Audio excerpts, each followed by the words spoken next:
Hey folks, it's Rob, and welcome to Kerbal Space Program, but this is the AMA I promised you. So while I'm messing around here, making stuff that, a 10-year-old me would have been very, very, very happy to be playing with, I thought I'd answer the few questions I got on the recent contest video. So, let's see here. First off, we have a question from Pie Eaton. When did you get into video games and how? Well, see, it's an awkward question, because, what do you mean by video games? Video games have changed a lot over my lifetime. Back in the freaking 70s, I was a little boy getting quarters and going to play Asteroids at a local place, or even Defender. And then I didn't play video games for a while. Then I was getting quarters to play Q*bert and Pac-Man and things like that. That's all well and good and fine. But that's not so much, I guess, what I think you mean by video games, because it's probably not. I got myself a Commodore 64, but I suppose before that I had access to Apple IIs at the computer lab at school. Back when I was between 10 and 14. But I got myself a Commodore 64 rather late into the game, because most people are moving on to other things. And, it was, I do want to use this big tank. Where's the adapter? No. Yeah, there we are. Okay.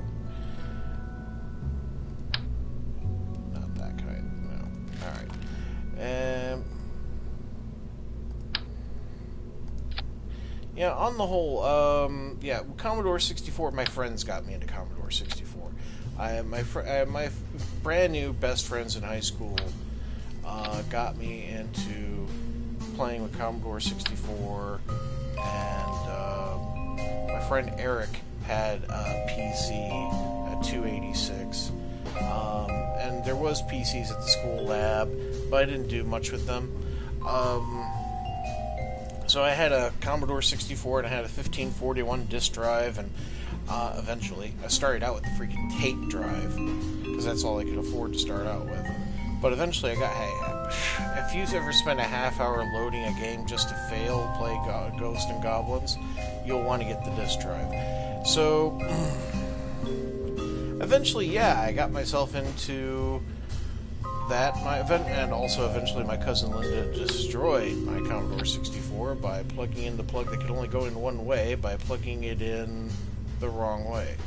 How? I don't know. But she did. So, I basically begged and groveled to my grandmother to get me a computer. Because I was going to be move. It was going to help my future, and she bought it. She totally spent about $2,000 on a 486DX with about 4 megabytes of memory, and associated printer and monitor and everything else. And I was well on my way, because I managed to keep upgrading that thing over time until essentially I moved away from Chicago in about 2000. I never really got into consoles, and I never really got into handhelds much. I did have a Game Boy.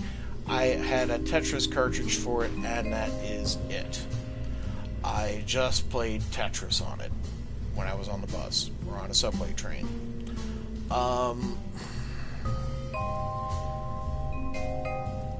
The, wrong one. Let's try that one. Still wrong one. Yep. These could be organized by grouping, you know. There we are. Because, hey, we don't want them to die. Need some recovery items.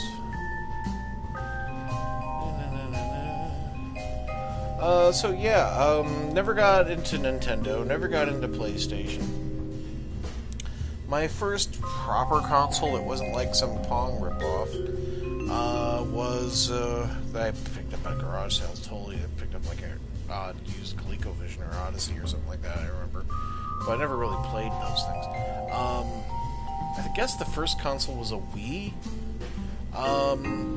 and I suppose mostly I got it for my wife. I wasn't that impressed with it, but I did have a high definition TV. It's like, well, okay, let's get some. I want a Blu-ray disc drive for my TV, and the cheapest way really to get one was to buy a PlayStation 3. So I did that, and I actually did get quite into my PlayStation 3. But that died in the last year. So, when did I get into video games? Possibly when I was 4. You know, like in 1978. Possibly, like I said, it depends on what. I mean, when I had my Commodore 64, when I had my PC, games. I played games all the freaking time. Gold Box, SSI, Dungeons and Dragons was my favorite thing on the Commodore 64. Pools of Radiance. Played that to hell and gone. I also played all kinds of things on my PC, and back in the DOS days, I think I mostly played like Original Civilization, Master of Orion, and XCOM, and maybe some MechWarrior. But I played like everything I could get my hands on. We'd swap games with my friends. I'd pick up things from the store. Yeah, this is like pre-internet, you know. It wasn't as easy to get your hands on a bootleg if you didn't know people. But at the same time, you did appreciate like buying things so you'd have things to share with other people as well. So I guess that answers that question. I don't know if you. Mr. Jacob Wilson 24. Do you make any income from doing these videos? It's about 600 subs.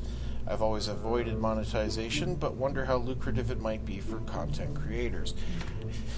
Alright, I do make a very tiny income, because it is not zero.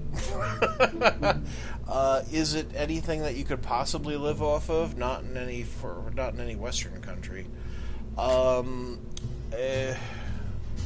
seriously. Basically, it just subsidizes my gaming hobby.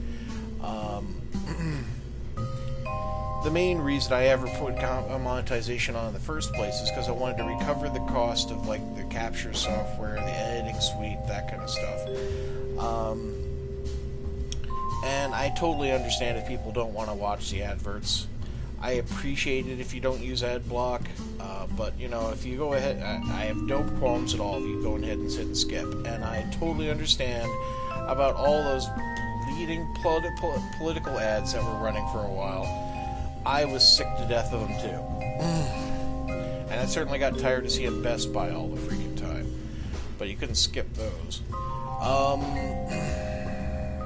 I really do appreciate it when people do click on the adverts and when people do leave them open, at least the display ones. But I don't make much money off of that. I think at the moment, the last 30 days, we've made $17. And that is before Google takes its cut, because Google will take a 40% share. So, yeah, and I don't get paid unless I have 60 quid in the account. So, I might get paid next month, and I think the time before that I got paid was August, and that's the only time I ever been paid. I have gotten 76 pounds from the channel so far in my pretty little pocket. I should probably be seeing another 60 maybe next month. Maybe. Yeah, the channel doesn't make that much money.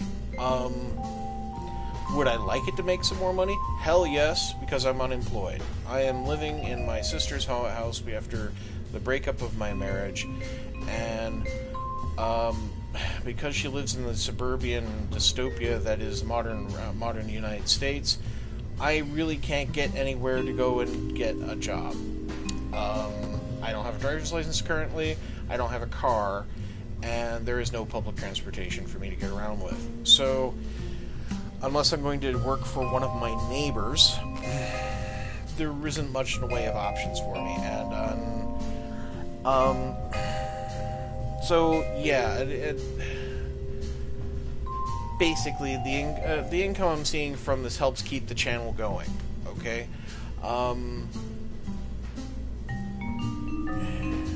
There isn't much else for me to do other than the channel, so I do put a lot of effort into it, but on the whole, it's nowhere near an income. Now, maybe if I had, even if I had 10 times as many subscribers, even if I had 6,000 subscribers, it wouldn't be an income of note, you know? I would still be reliant upon my sister's benefaction.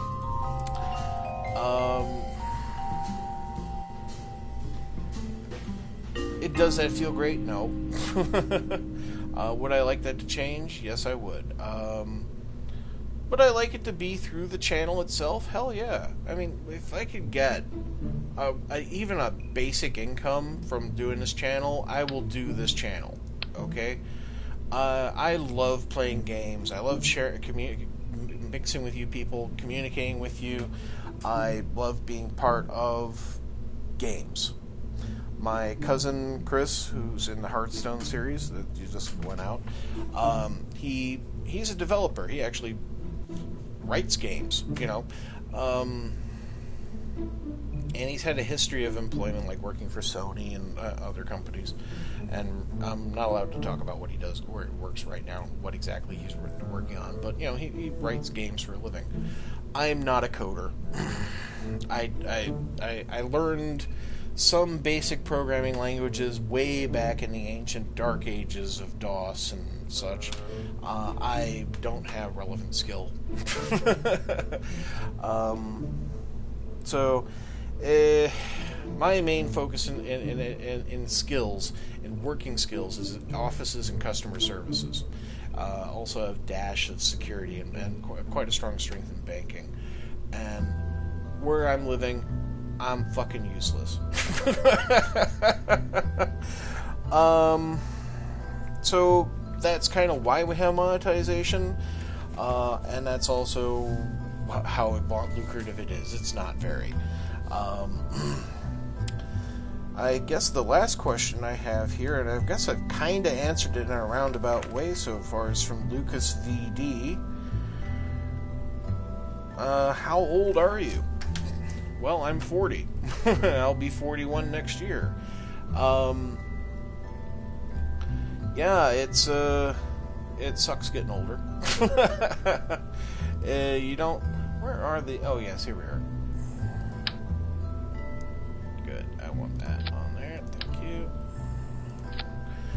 But yeah, I'm 40 years old. I got gray hair on my head and in my beard. And, I am easily old enough to be most of my viewers' grandpa. Well, you'd have to have a really young mom, to be grandpa. But I am actually a great uncle. So yeah, I actually have nieces who have children of their own. So. It's not that strange. Anyhow, let's This is stupid and silly. Let's go and put it out on the pad and we'll launch it anyway. So, I hope you all have enjoyed the content I've produced in the last year and a half, approximately. I'm really proud to have 600 subscribers. 609 as when I last checked today. And I'm very happy to be doing this for you people. Let's see, and a 3, and a 2, and a 1. Right, we need to boost that engine.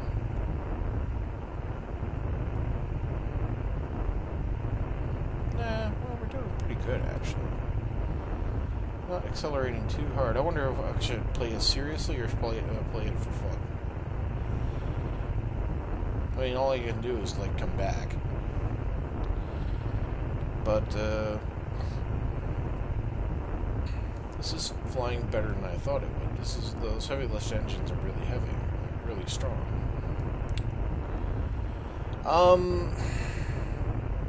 Yeah.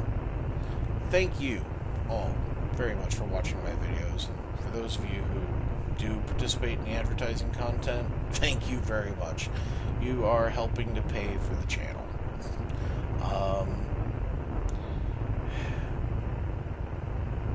It humbles me that actually the channel's come this far, because honestly, when I started out, I didn't think anyone had ever watched these videos ever. And, yeah. Jebediah has always got such a great spirit. He's always got a great smile on his face. Yeah, it's been great, and I hope that you all continue to watch and share and like and subscribe and all that bull crap that everyone says all the freaking time, and I refuse to, because I understand that you're freaking adults, or at least intelligent human beings who, you know, understand what YouTube is and how it freaking works. It's literally not rocket science when you say like, subscribe, and all that stuff. But at the same time, you know to like and subscribe to stuff that you like. Jesus Christ. Who do you need somebody to tell you every single time that you watch a video that you should like and subscribe content that you like and subscribe to stuff that you want to see more of? It bugs me. It really bugs me. And I think it's a waste of time. But that's not how YouTube feels. That's not how a lot of professionals feel. I don't know. Maybe I'll never actually be a professional. But I tell you what, I'll always try to be honest to you folks and, you know, play it straight. And if anything does come up with, like, promotional content, you'll be certain to be known I'll be all over telling you about it, okay? When I do get a promotional copy of a game, I'm certain to tell you. And, I really do think it's important that,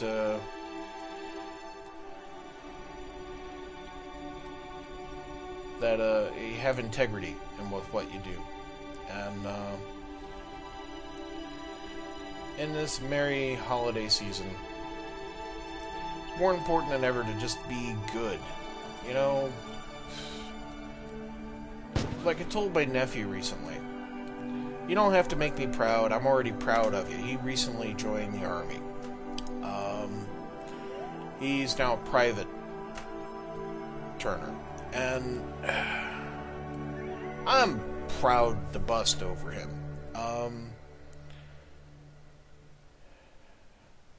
So he doesn't need to do anything to make me proud. And I just want him to do good. I want him to do good for himself and for others. I want him to be the man I want him to be, I suppose. But I want him to be the man he should be, you know.